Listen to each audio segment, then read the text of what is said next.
Alhamdulillahilladzi hadana lihada wa ma kunna linahtadiya laula an hadanallah. Wassalatu wassalamu ala ashrafil anbiya'i wal mursalin nabiyyina wa sayyidina Muhammadin wa ala alihi wa ashabihi wa tabi'ihim wa man tabi'ahum bi ihsanin ila yaumiddin. Amma ba'd. Jamaah salat maghrib Masjid Al-Amin Petukangan yang dirahmati Allah subhanahu wa ta'ala. Alhamdulillah, kita senantiasa memuji Allah subhanahu wa ta'ala sebagai bentuk syukur kita kepadanya atas nikmat dan karunia yang begitu banyak dan berharga. Begitu banyaknya nikmat dan karunia Allah sehingga kita tidak dapat menghitungnya satu persatu, dan begitu berharga untuk kebahagiaan kita di dunia dan akhirat nanti. Jamaah sekalian yang dirahmati Allah, termasuk yang kita syukuri adalah nikmat bertemu pada sore hari ini, pada petang hari ini, untuk melaksanakan salat maghrib secara berjamaah dan juga tadabbur hadis-hadis Rasul sallallahu alaihi wasallam dalam kitab Riyadhus Shalihin. Dan pada pertemuan yang lalu kita telah masuk pada babus sidq, bab tentang kejujuran atau kebenaran. Hari ini kita masuk hadis yang ketiga dari babus sidq, yaitu an Abi Sufyan Sakhar ibni Harb radhiyallahu anhu fi hadithihi tawil fi qissati Hiraqal. Qala Hiraqal famadha ya'murukum, ya'ni Nabi sallallahu alaihi wasallam. Qala Abu Sufyan qultu yaqulu u'budullaha wahdahu wa la tusyriku bihi syai'a. Hadis dari Abu Sufyan Sakhar bin Harb radhiyallahu anhu, dalam hadisnya yang panjang tentang kisah Heraklius, seorang raja, ketika Abu Sufyan radhiyallahu anhu berdialog dengan Heraklius. Qala Heraklius mengatakan, famadha ya'murukum, yakni Nabi sallallahu alaihi wasallam. Apa yang dia perintahkan kepada kalian, yakni Nabi sallallahu alaihi wasallam. Qala Abu Sufyan mengatakan, qultu, aku berkata, yaqul, Nabi sallallahu alaihi wasallam berkata, u'budullaha wahdahu, sembahlah Allah satu-satunya, wala tusyriku bihi syai'a, dan jangan kalian mensekutukannya sedikit pun.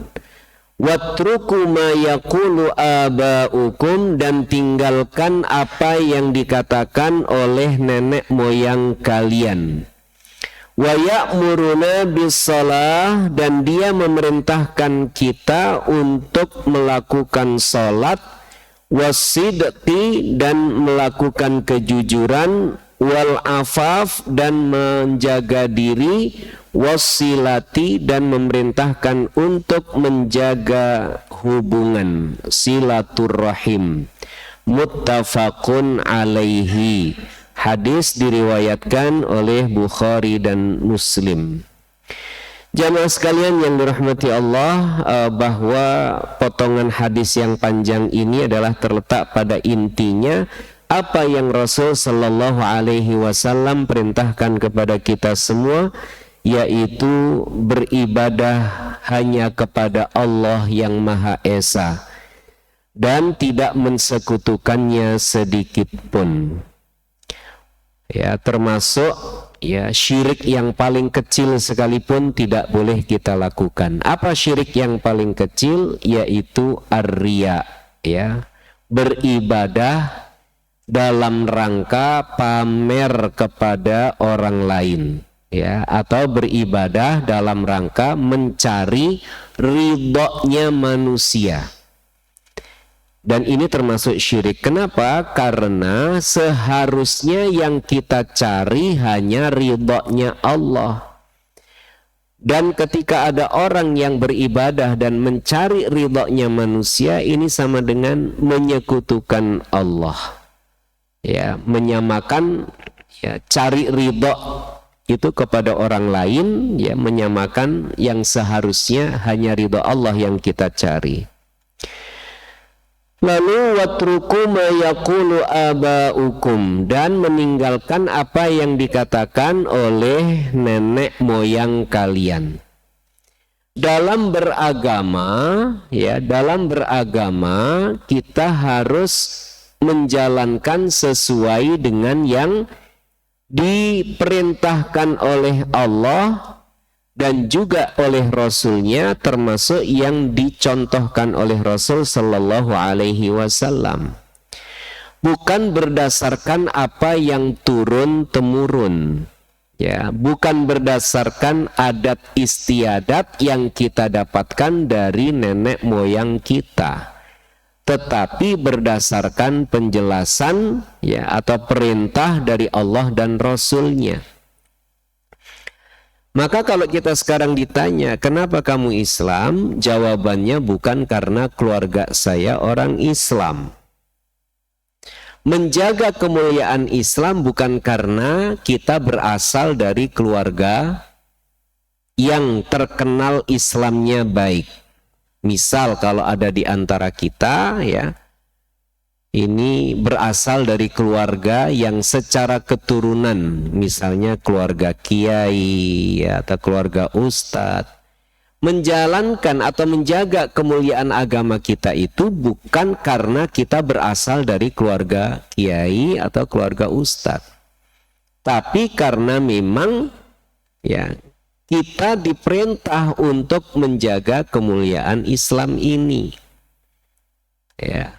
Begitu kira-kira. Nah, jadi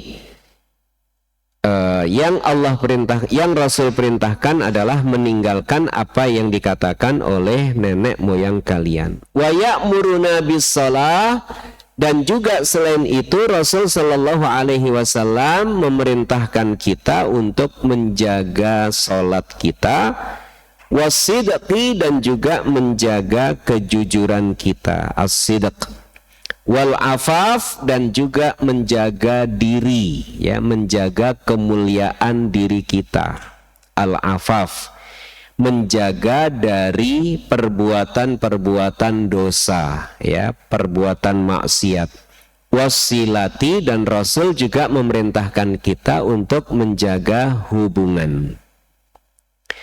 Itu hadis yang ketiga dari babus sidq. Hadis keempat, an Abi Thabit wa qila Abi Sa'id wa qila Abil Walid Sahal ibni Hunayf wa huwa Badriyun radhiyallahu anhu. Hadis yang keempat ini hadis dari Abu Thabit. Dikatakan juga hadis ini dari Abu Sa'id. Dikatakan juga ini dari Abul Walid, namanya Sahal ibni Hunayf.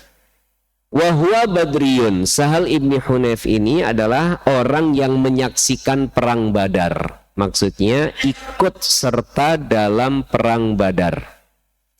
Hal ini perlu disebut karena orang-orang yang ikut dalam perang Badar itu mendapatkan keistimewaan dari Allah Subhanahu wa Ta'ala. Apa keistimewaan mereka? Keistimewaan mereka, dosa-dosa mereka telah diampuni oleh Allah Subhanahu wa Ta'ala.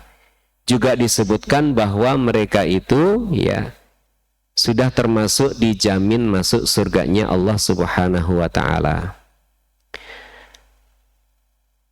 radhiyallahu anhu anna Nabiya sallallahu alaihi wasallam qala, bahwa Nabi sallallahu alaihi wasallam bersabda, man sa'alallaha ta'ala syahadata bisidqin ballaghahu Allahu manazila syuhada wa imma ta'ala firashihi. Siapa yang meminta kepada Allah Ta'ala untuk mendapatkan kesyahidan, ya, minta kepada Allah untuk mati syahid, bisidqin, dan permintaannya itu, ya, berdasarkan ketulusannya, bisidqin, kejujurannya dalam hati, berarti benar-benar minta dari dalam hatinya kepada Allah Subhanahu wa ta'ala untuk mati dalam keadaan syahid. Ballaghahullahu manazila syuhada, Allah niscaya akan menempatkan dia sebagai orang yang mati syahid. Wa in mata ala firashihi, meskipun dia itu matinya, wafatnya di atas tempat tidurnya.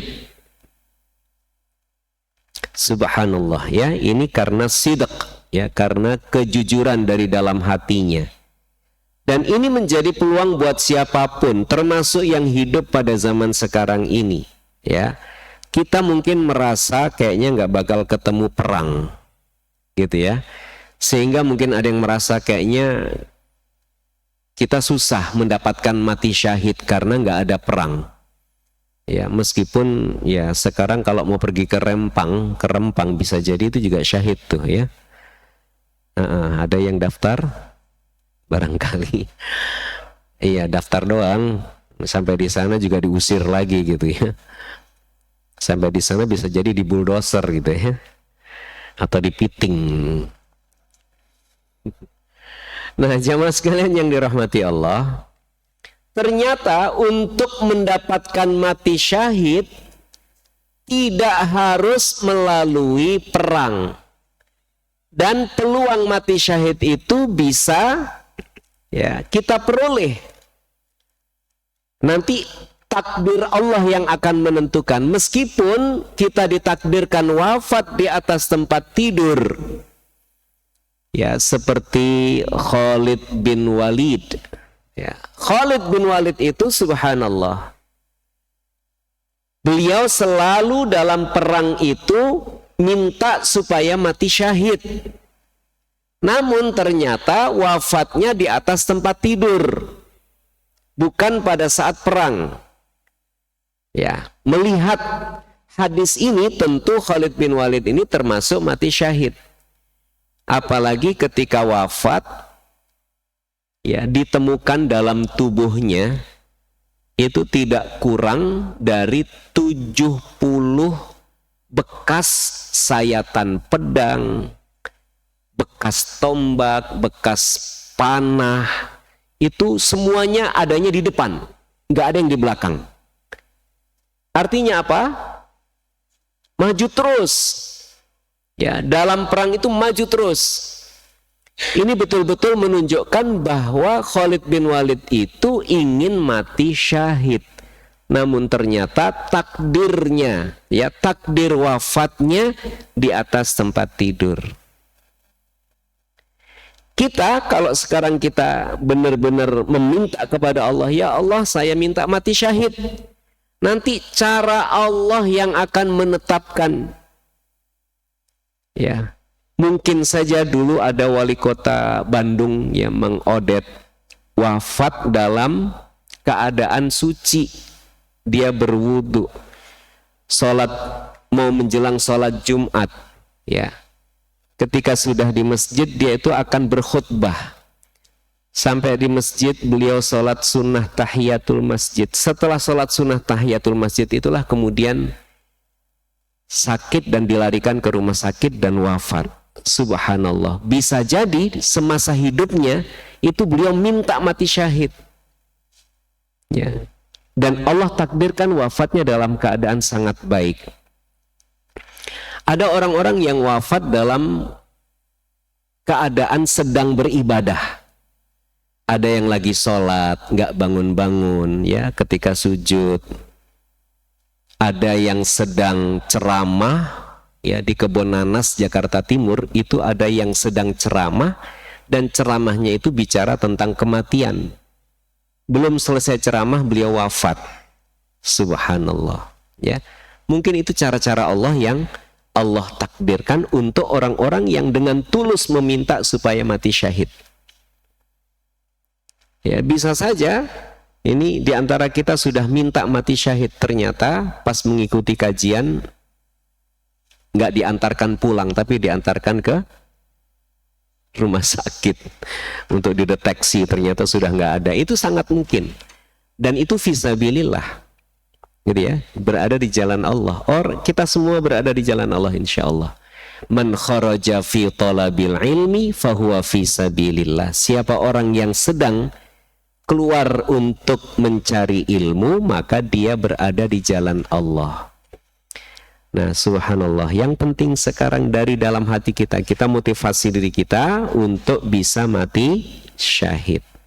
Allah akan menetapkan kita mati syahid walaupun matinya kita di atas tempat tidur. Rawahu Muslim.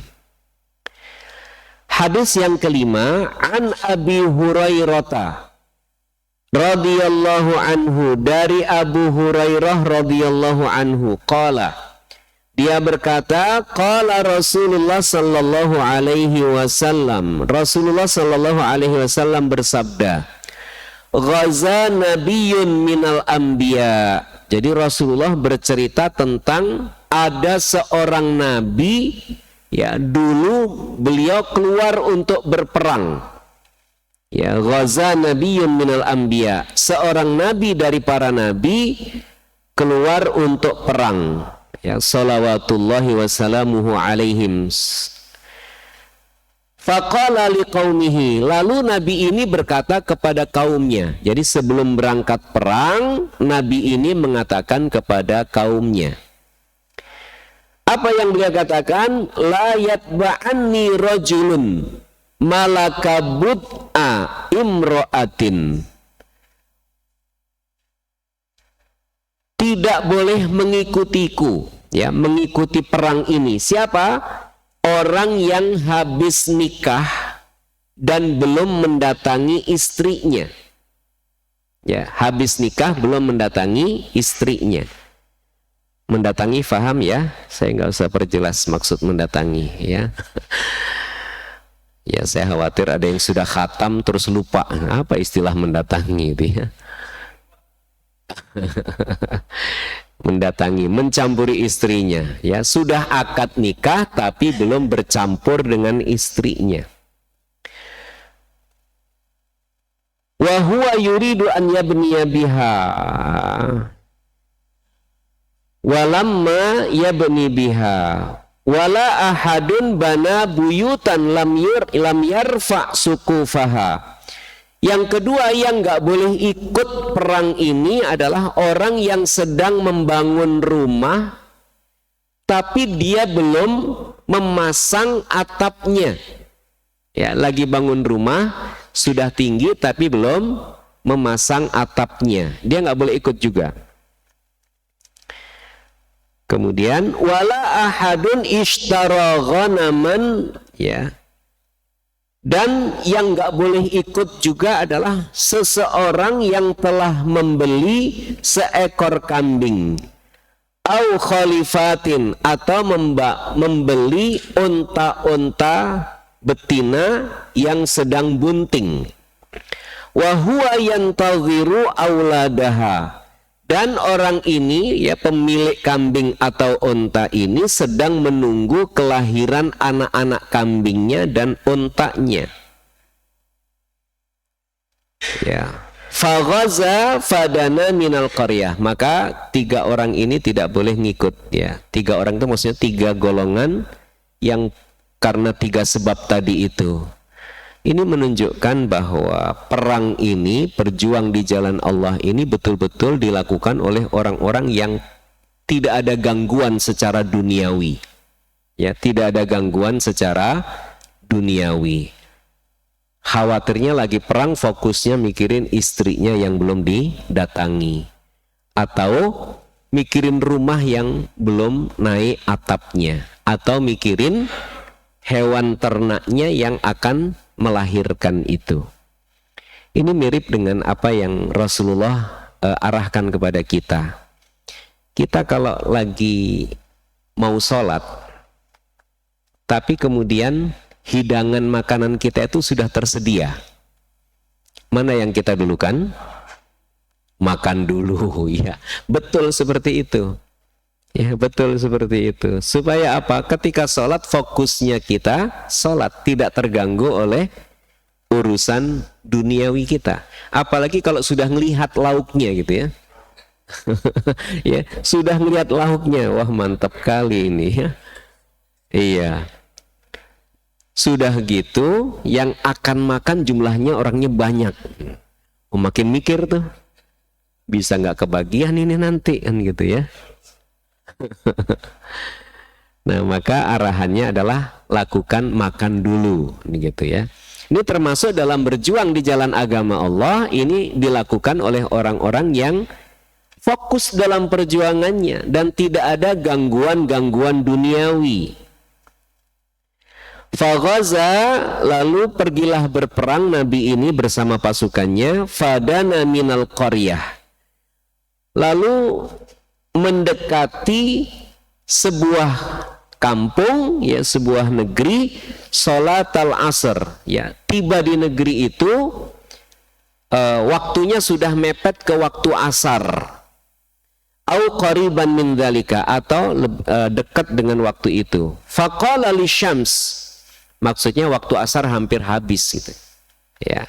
Faqala lisyams, lalu Nabi ini mengatakan kepada matahari, innaki ma'muratun wa ana ma'murun. Sesungguhnya engkau mendapatkan perintah dari Allah Subhanahu wa taala. Ya, matahari ini diajak dialog. Engkau diperintah oleh Allah, beredarnya diperintah oleh Allah, datang di pagi hari dari arah timur diperintah Allah, tenggelamnya di arah barat juga atas perintah Allah. Wa ana ma'murun, aku juga diperintah oleh Allah untuk perang. Allahumma hbisha alaina, ya Allah, tahanlah matahari itu untuk kami. Maksudnya minta supaya enggak buru-buru tenggelam, ya. Fahubisat, lalu matahari itu ditahan, hatta fatahallahu alaihi, sampai Allah memberikan kemenangan kepada Nabi ini. Fajama'al ghanaim, lalu Nabi ini mengumpulkan, ya, harta rampasan perang.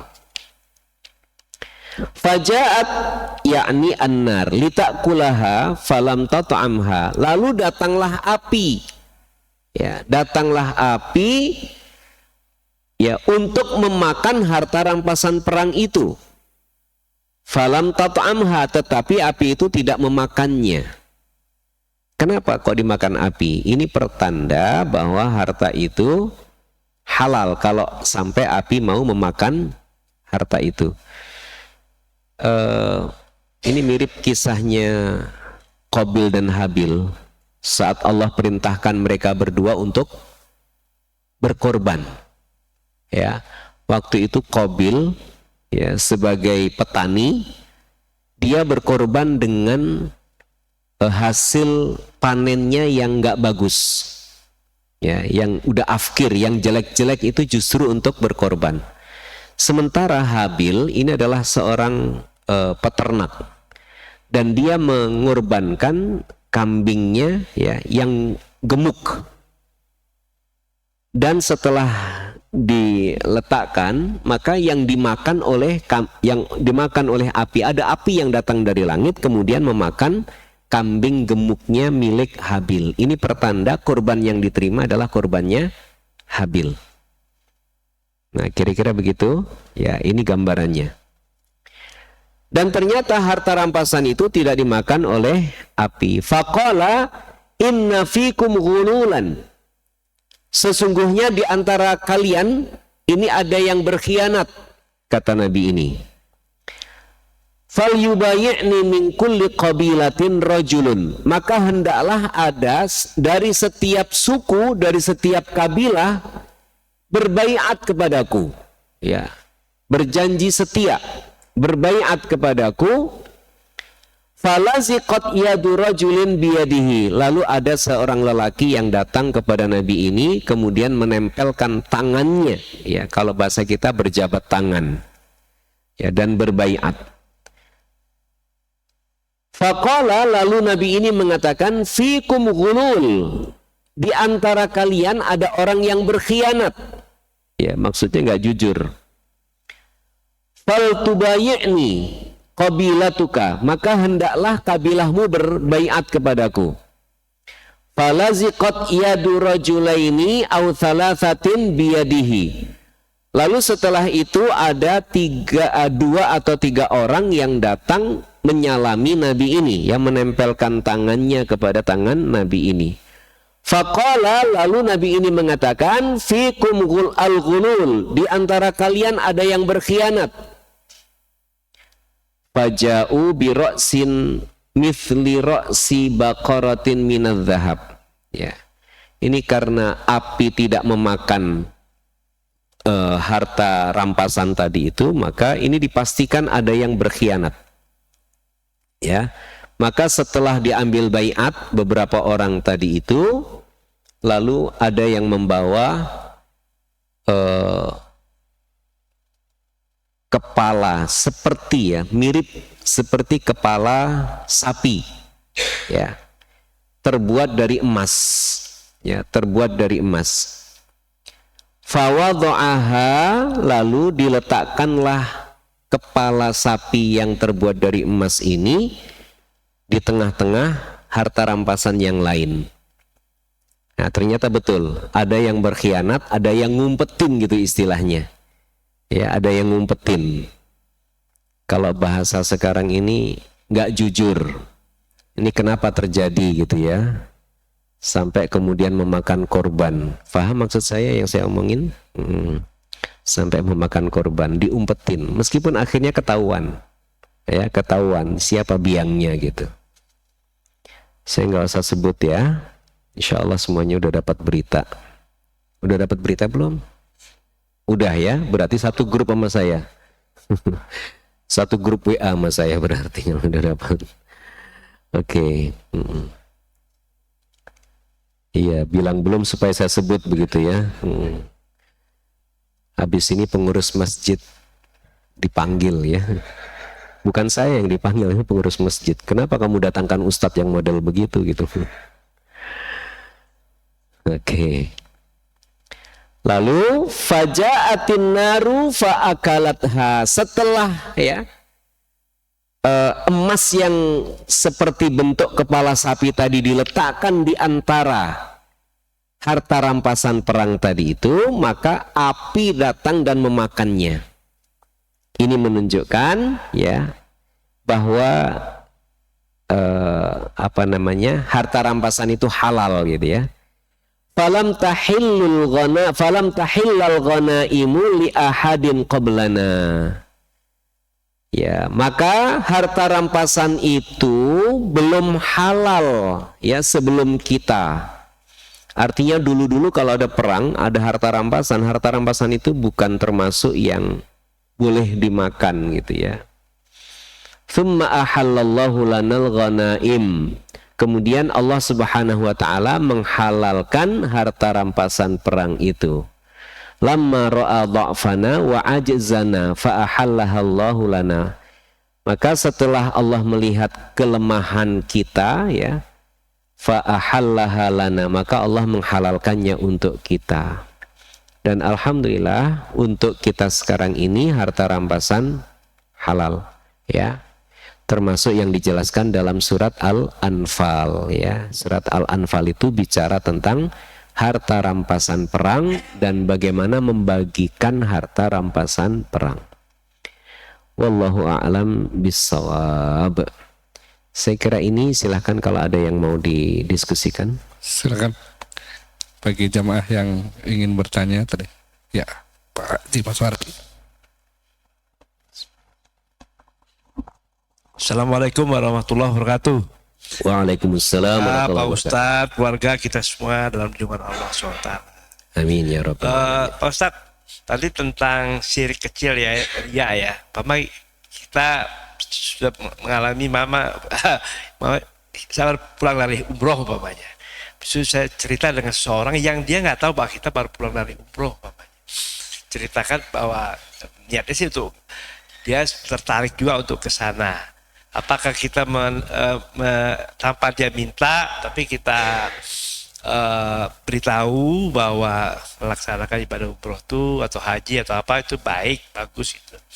Yang kedua tentang sedekah. Kadang-kadang kan orang bersedekah itu kan tunggu kalau aku udah kaya nanti gitu kan. Nah, padahal memberi suatu, mama kayak sering saya bicara gini, cucu saya kan banyak, jadi kalau dia ulang tahun saya belikan minuman botol yang mungkin harganya nggak seberapa. Habis itu pas hari hanya atau beberapa hari kemudian dia tiap berjalan dia bawa untuk dia sedekahkan ke orang-orang. Itu termasuk ria juga enggak? Terima kasih. Assalamualaikum warahmatullahi wabarakatuh. Waalaikumsalam warahmatullahi wabarakatuh. Memberitahukan kita telah melakukan ibadah, apakah itu termasuk ria? Nah, kira-kira kesimpulan pertanyaan Pak Haji Maswardi tadi seperti itu. Memberitahukan itu belum tentu ria. Ya, memberitahukan belum tentu ria. Ria itu sangat terkait dengan hati kita. Apa keinginan kita dari memberitahukan tersebut?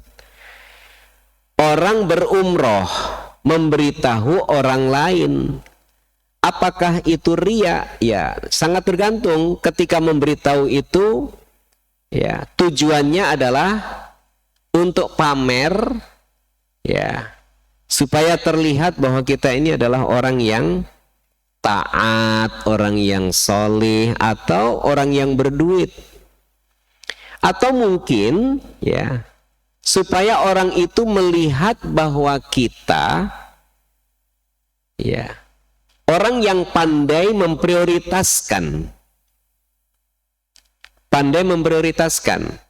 Karena kadang-kadang ada orang yang punya uang, apalagi di saat liburan sekolah anak-anak.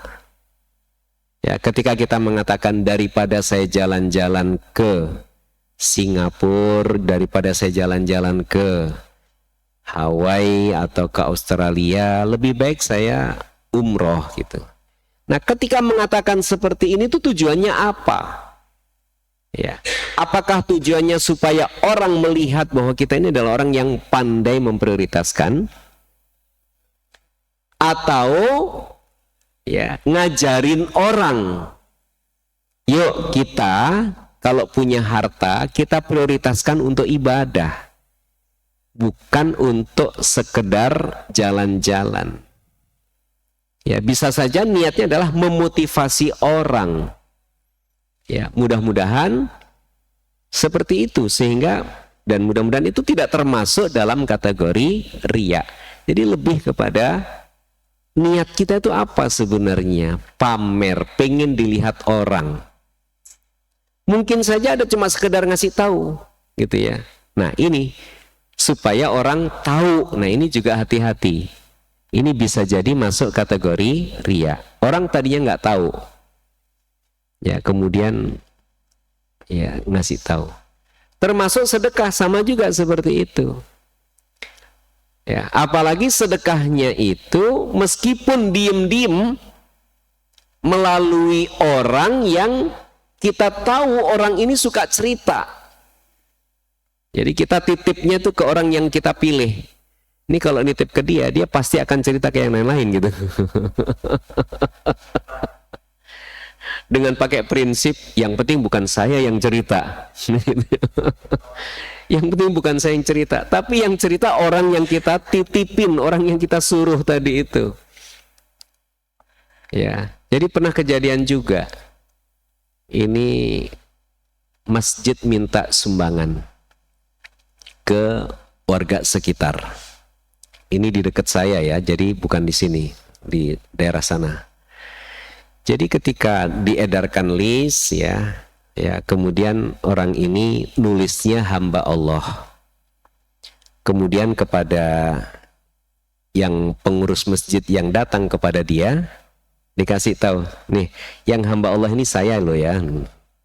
Yang hamba Allah ini saya. Ini kejadian Pak. Jadi yang cerita ke saya pengurus masjidnya. Nah di masjid yang sama pernah kejadian. Ya, dia menyetorkan zakat fitrahnya. Ya, orang yang sama juga. Dia menyetorkan zakat fitrahnya di injury time. Laporan sudah dibuat, siap diumumkan, dia baru nyerahin. Yang diserahin lupa nulis di laporan itu. Saat dibacakan nama dia nggak ada. Namanya dia nggak ada. Apa yang terjadi?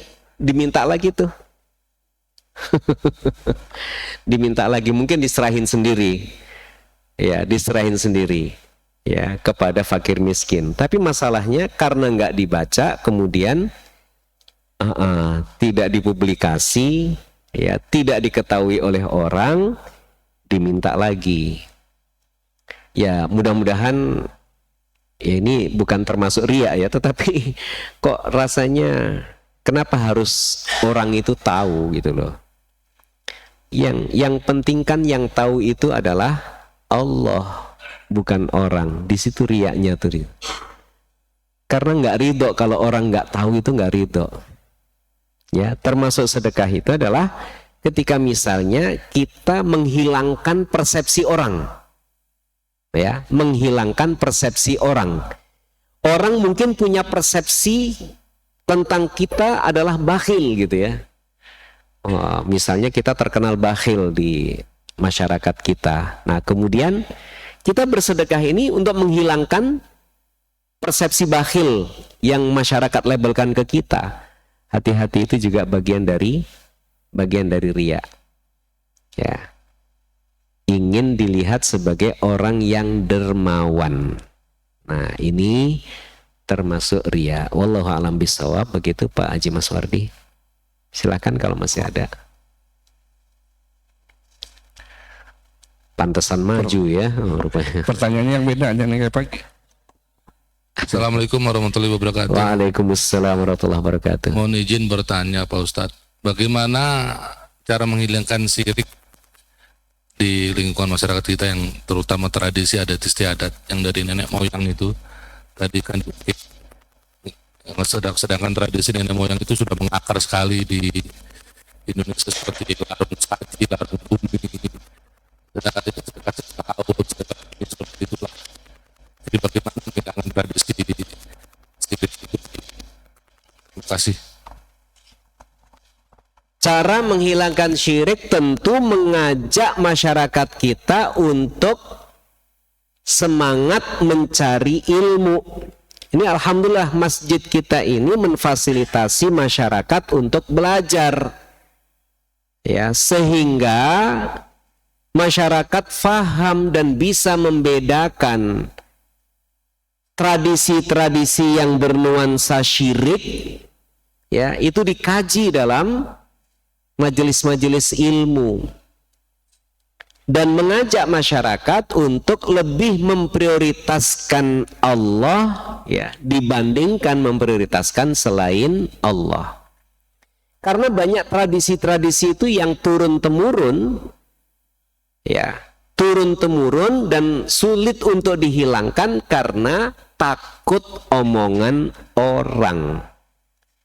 Apa kata orang kalau kita tidak melakukan itu? Itu seringkali seperti itu. Ya. Nah, sekarang orientasi itu dirubah.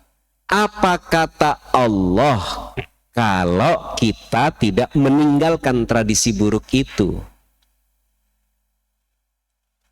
Contoh apa ya? Misalnya dalam hal pernikahan ya. Dalam hal pernikahan itu, orang kalau mengadakan acara siraman sebelum proses pernikahan itu, tujuannya apa sebenarnya?